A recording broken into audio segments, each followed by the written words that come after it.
This is an RNZ podcast.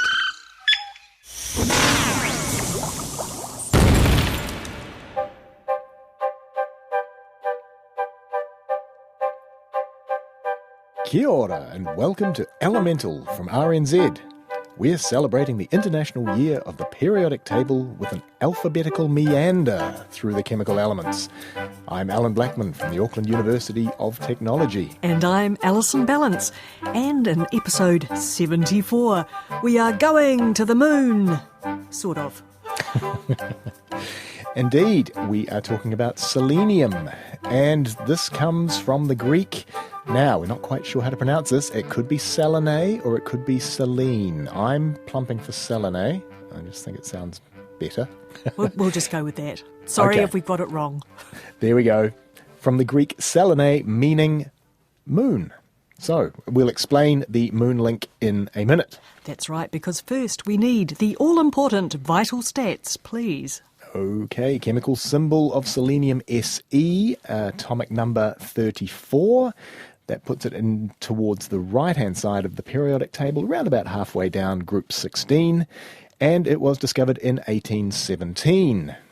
So, those of you who remember the last episode, which was scandium, that was named after Scandinavia, and this is yet another element actually discovered in Scandinavia, and this time in Sweden, by the great Swedish chemist Jöns Jacob Berzelius. And he also had three other elements, silicon, thorium and cerium, to his name. Now, he went about discovering this owing to the fact that he actually owned shares in a sulfuric acid factory. And he found some sludge at the bottom of a big old vat in said factory, and he found that it smelled like radishes when it was heated. Radishes? This made him think that it must have contained tellurium. Of course, it smells like radishes. It must be tellurium. And we will be talking about tellurium in a future episode. Suffice it to say it's a little bit smelly. So he figured out that it was in fact a new element similar to tellurium. And that's not exactly surprising because they both live in group 16 of the periodic table. So as tellurium was named for the Earth, and that comes from the Latin word tellus, Berzelius named the new element, logically enough, after the moon. Oh, very nice. So chemically, what is this lovely lunar-named element? Well, bit of controversy over this. Some say that selenium is a metalloid, and others say that it's a non-metal. The dividing line between those two obviously very, very fine. But regardless of this, selenium is an essential trace element, very important, and adults require between around about 50 to 70 micrograms a day. Microgram, remember, being a millionth of a gram, so not very much, but you do need it.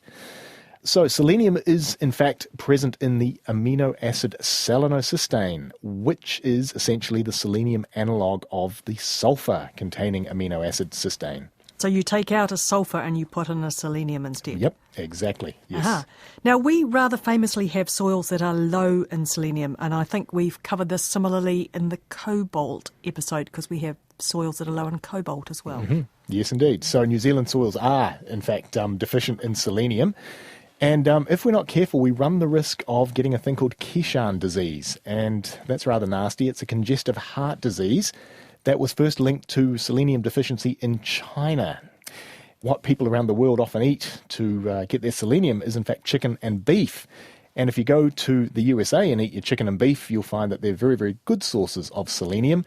But because we're in New Zealand and our soils are selenium deficient, that makes our chicken and beef not so great in terms of providing us selenium. So what should we then eat in order to get selenium? Well, lots of Brazil nuts. They are good for you. But in fact, you only need one a day, and that gives you the recommended amount of selenium.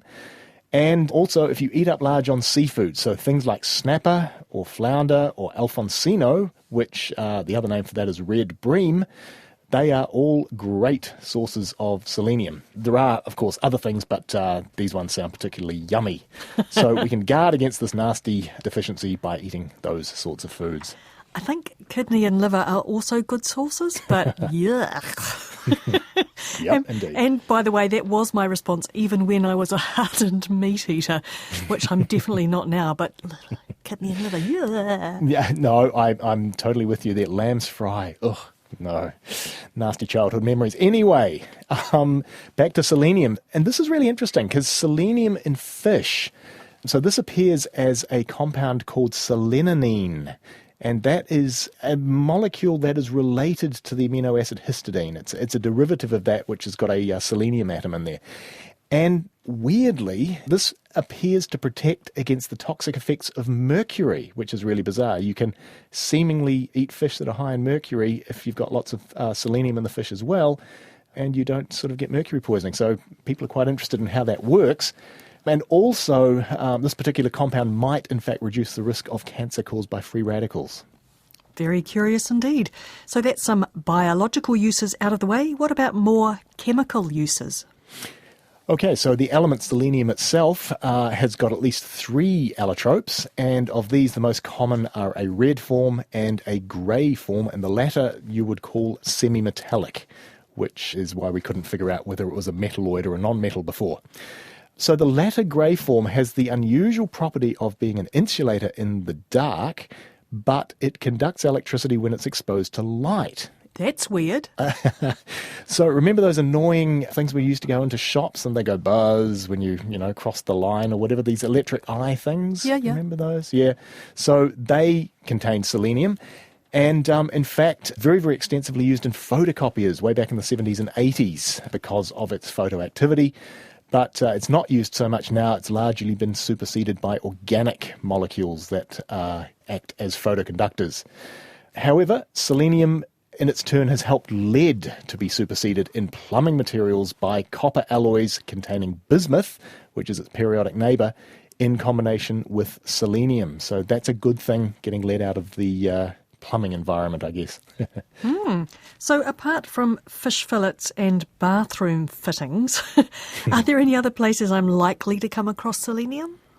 Well, maybe at your dinner table, so glassware on your dinner table possibly, or even in an art gallery. So, in fact, the largest use of selenium is in glass making. So you can either get a beautiful red colour from the presence of selenium in your glass, or you can use selenium to actually decolorise the green-yellow coloration that you get in glass from the presence of iron.